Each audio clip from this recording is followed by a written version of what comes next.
All right, now we're good to go. Okay, so we're back with Ilana. Yes. Right? 2 watches. 2 watches. Yeah. So this is video 2 in our series. Yes. Right? And so I think this is good to talk about your initial impressions. Yeah, we're like halfway through week 3 of training. Yep. And having both watches.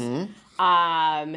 A little bit glitchy in the beginning with connecting everything to a single heart rate monitor. Right, okay. So I did switch to having the Coros armband heart rate monitor synced with the Coros. I have the Garmin chest strap to go with the Garmin. Now, here's a question. Yes. Do you wear the Coros heart rate monitor on the same arm as the Garmin, or do you switch it? Do you put it on the same arm as the Coros? I put it on this arm. Why is that?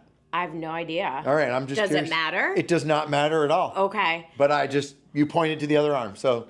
I think because I'm right-handed, so having less on my right is better for me. Makes sense. But I did read everything ahead of time, and it didn't seem like Doesn't it mattered. matter. It also could be because you're right-handed, and therefore you grab it in your right hand and put it on your left arm. It is much easier. Yeah, there we go. It might be a little harder. The people are going to tune out of this video now. They're done. Should we just start over? Yeah, no. All right, so what are the other big differences that you notice? So I will say, just in general, this isn't like specific to running data, but battery life, there's big differences between the 2 watches. Coros battery life, 2 thumbs up. Okay. Garmin, I'm charging a little bit more frequently. Okay. But that's neither here nor there, unless like you're out for a trip for 2 weeks and you want to know that your watch is going to last, you're not going to be able to charge it. I feel like, the feedback from Garmin is definitely a bit harsher on a day-to-day basis. Okay, that fits with the reputation. Yeah, I mean, I'm not necessarily telling anybody anything new. There's lots of memes of like Garmin tells me I suck, so I'm just sucking right now. Right. Whereas Coros like serves up the data and information, but it kind of just lets you take it in when you want it and how you want it. Mm-hmm. And then we talked about this. Is the training load has looked a bit different. Okay.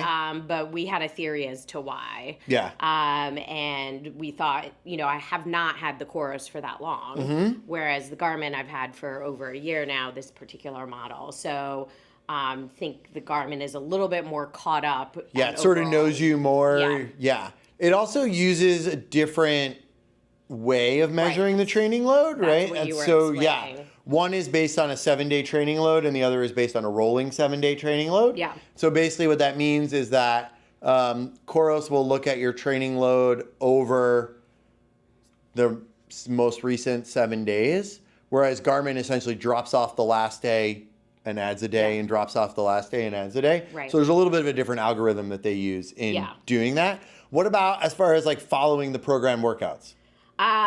Both have been pretty easy. It pops right up on the watch. What I do like is that as soon as I'm done with the workout, Coros just stops. Yep.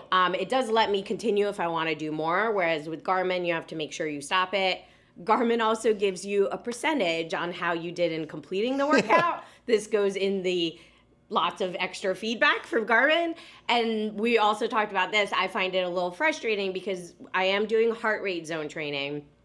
And sometimes my heart rate is going to go out of a zone that I'm supposed to be in, even if just momentarily. And I feel like Garmin reduces your score for that. Yes, it does. And Coros just says, here's the workout you did, and here's the zones you were in. So, very good. So I think it just depends on kind of how you like your feedback so far. All right. One last initial thing, the app differences, like user interface on either app.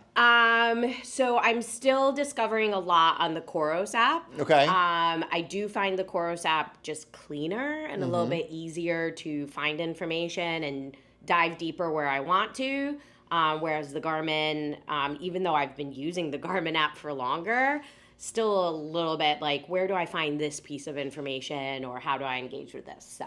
Nice. All right. Very good. Well, come back in like a week and we'll keep going through. I think next time we'll talk about the training feedback that you're getting and we'll take a look into like all the data. Yeah, and I'll be curious to hear from your perspective. You're seeing the dashboards of both of these on the back end. What are you seeing and like what are the differences? Yeah, that'll be perfect. All right. Keep following us, guys. See you soon. Bye.